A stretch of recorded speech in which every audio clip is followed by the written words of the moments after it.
بسم اللہ الرحمن الرحیم۔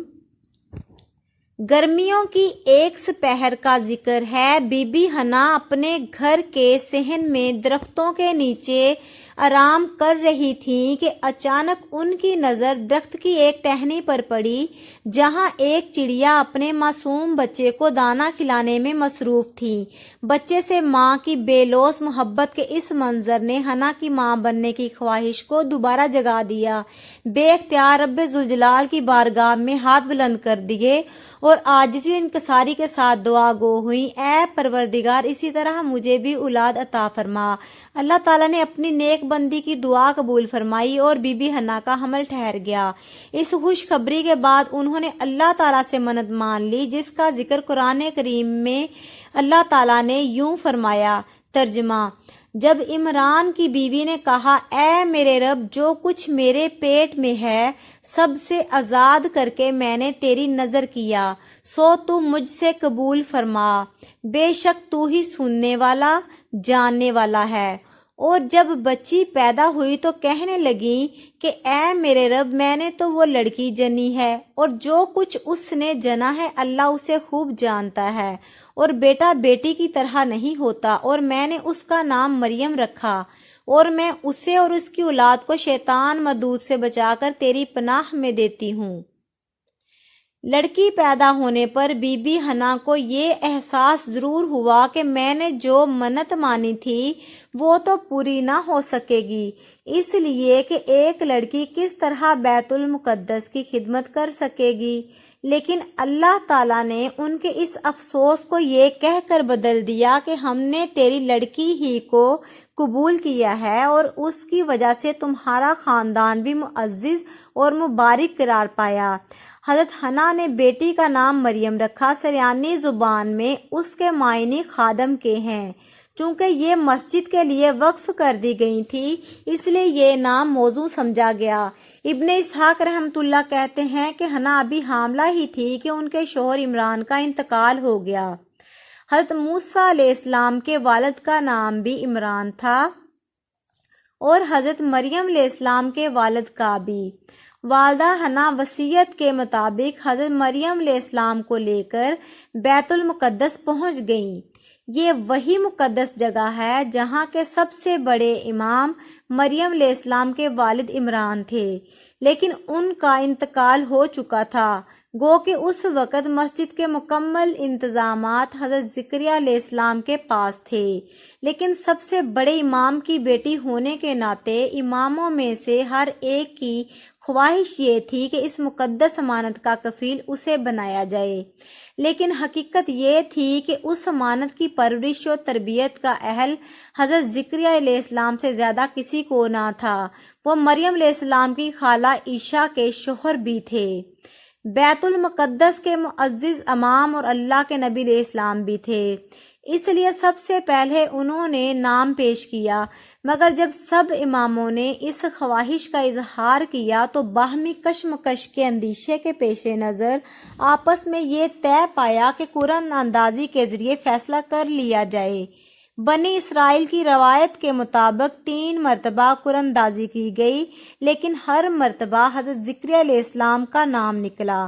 اماموں نے جب یہ دیکھا کہ اس معاملے میں تائید غیبی حضرت زکریا علیہ السلام کے ساتھ ہے تو انہوں نے بخوشی اس فیصلے کے سامنے سر تسلیم خم کر لیا، اور اس طرح یہ سعید امانت حضرت زکریا علیہ السلام کے سپرد کر دی گئی۔ حضرت مریم علیہ السلام کو یہ منفرد اعزاز حاصل ہے کہ رب ذوالجلال نے انہیں جہان عالم کی بیویوں کے مقابلے میں منتخب فرما کر ولایت کے اعلیٰ ترین درجے پر فائز کیا۔ قرآن کریم کی 19ویں سورت آپ کے نام سے منسوب ہے، جس میں حضرت مریم علیہ السلام بنت عمران اور حضرت عیسیٰ علیہ السلام کا قصہ تفصیل سے بیان کیا گیا ہے۔ اس کے علاوہ قرآن کریم کی تیسری سورت سورت آل عمران حضرت مریم علیہ السلام کے والد ماجد کے نام پر ہے، جس میں حضرت مریم علیہ السلام کی پیدائش کا واقعہ بیان کیا گیا ہے۔ قرآن کریم میں لفظ مریم کا ذکر 4 صورتوں میں 11 بار آیا ہے۔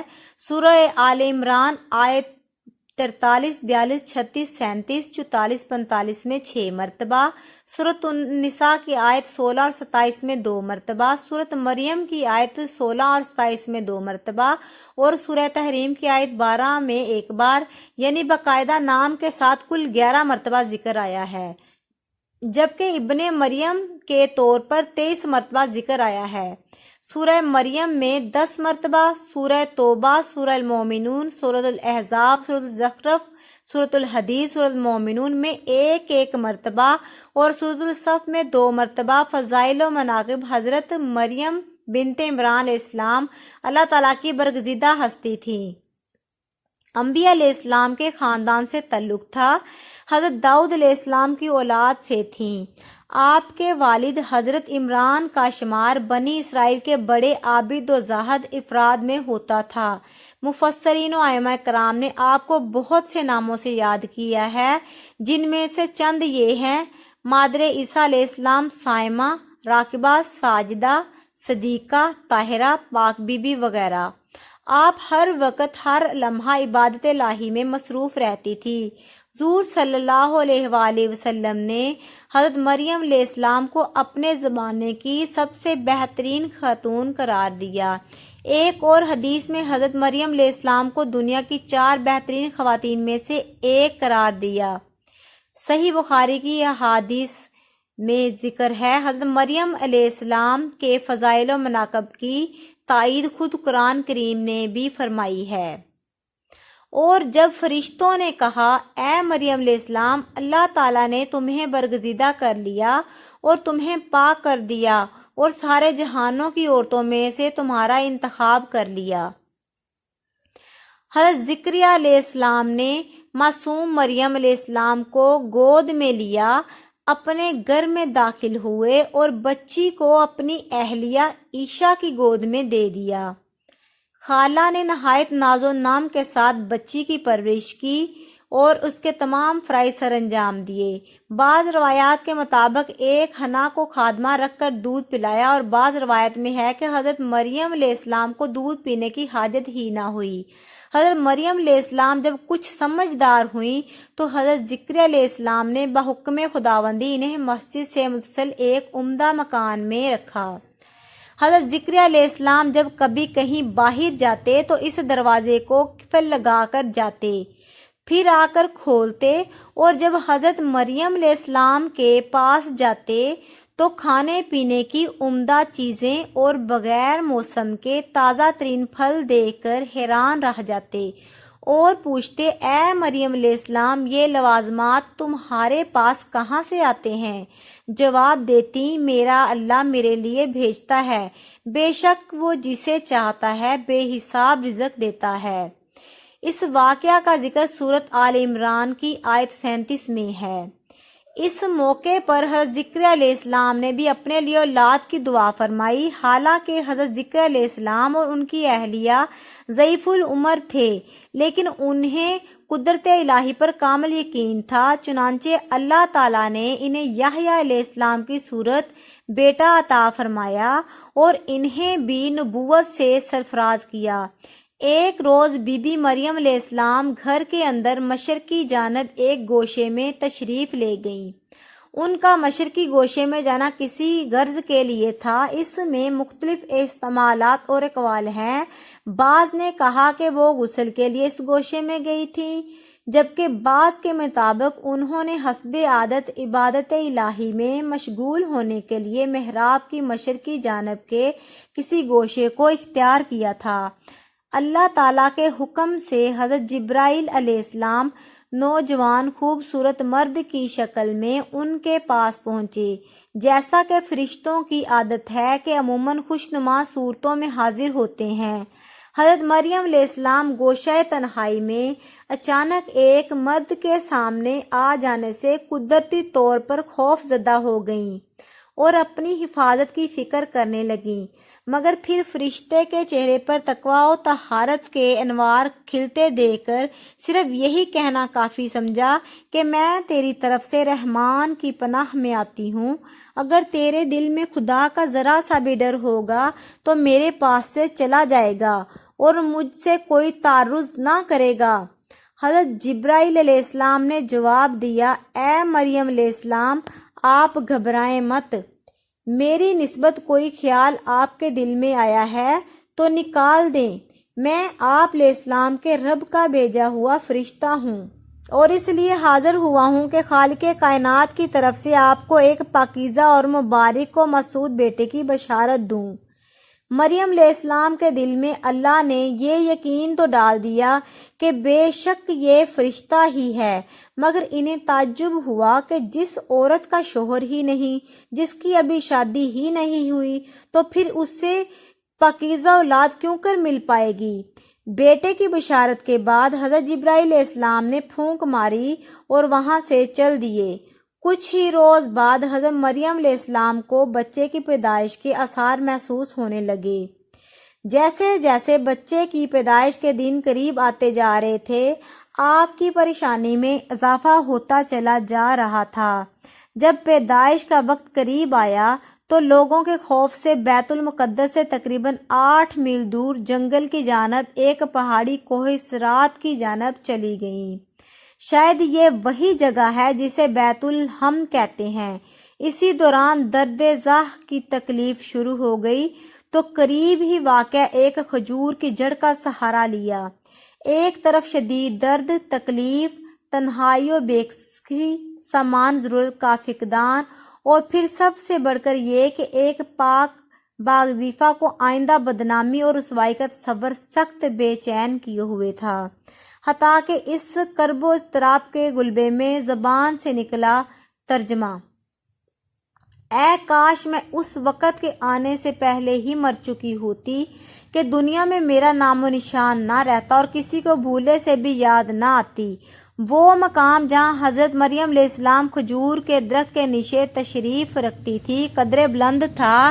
اسی وقت فرشتے کی آواز سنائی دی کہ غمگین و پریشان مت ہو، خدا کی قدرت سے ہر قسم کا ظاہری و باطنی اطمینان حاصل کرو۔ نیچے کی طرف دیکھو، اللہ تعالیٰ نے تمہارے لیے چشمہ و نہر جاری کر دیے ہیں تاکہ پانی پیو، اور ذرا اس کھجور کو تو ہلاؤ، پکی اور تازہ کھجوریں ٹوٹ کر گریں گی، یہ تمہارے کھانے کے لیے ہیں، انہیں کھاؤ، چشمے کا پانی پیو اور بیٹے کو دیکھ کر آنکھیں ٹھنڈی کرو اور آگے کا غم نہ کرو۔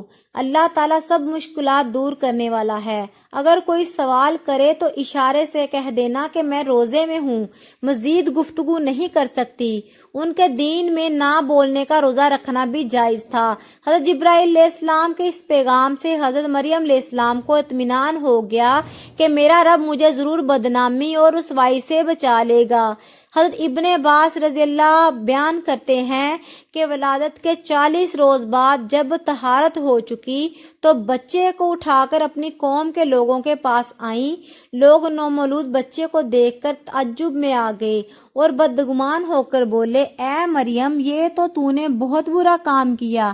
اے ہارون کی بہن، نہ تو تیرا باپ ہی بد اتوار آدمی تھا اور نہ ہی تیری ماں بدکار تھی۔ تو مریم علیہ السلام نے اس بچے کی طرف اشارہ کیا۔ وہ بولے کہ ہم اس گود کے بچے سے کیوں کر بات کریں۔ روایت میں ہے کہ جب خاندان کے لوگوں نے حضرت مریم علیہ السلام کو ملامت کرنا شروع کیا تو آپ دودھ پی رہے تھے، دودھ چھوڑ کر والدہ کی جانب دیکھا، پھر خاندان کے لوگوں کی جانب متوجہ ہوئے اور انگشت شہادت سے اشارہ کرتے ہوئے فرمایا، انی عبداللہ، یعنی میں اللہ کا بندہ ہوں، اس نے مجھے کتاب دی ہے اور نبی بنایا ہے، اور میں جہاں ہوں مجھے صاحب برکت کیا ہے، اور جب تک زندہ ہوں مجھے نماز اور زکوٰۃ کا پابند بنایا ہے، اور مجھے اپنی والدہ کے ساتھ نیک سلوک کرنے والا بنایا ہے، مجھے سرکش اور بدبخت نہیں بنایا، اور جس دن میں پیدا ہوا اور جس دن مروں گا اور جس دن زندہ کر کے اٹھایا جاؤں گا، مجھ پر اللہ کی سلامتی ہے۔ لوگوں نے جب نومولود بچے کے منہ سے یہ الفاظ سنے تو حیرت زدہ رہ گئے اور انہیں یقین ہو گیا کہ بی بی مریم علیہ السلام پاک دامن ہیں اور یہ بچہ اللہ کا برگزیدہ بندہ ہے۔ اس واقعے کے بعد خاندان کے اور بنی اسرائیل کے سمجھدار لوگ ان دونوں کی بے حد عزت کرنے لگے اور انہیں خیر و برکت کا باعث سمجھنے لگے۔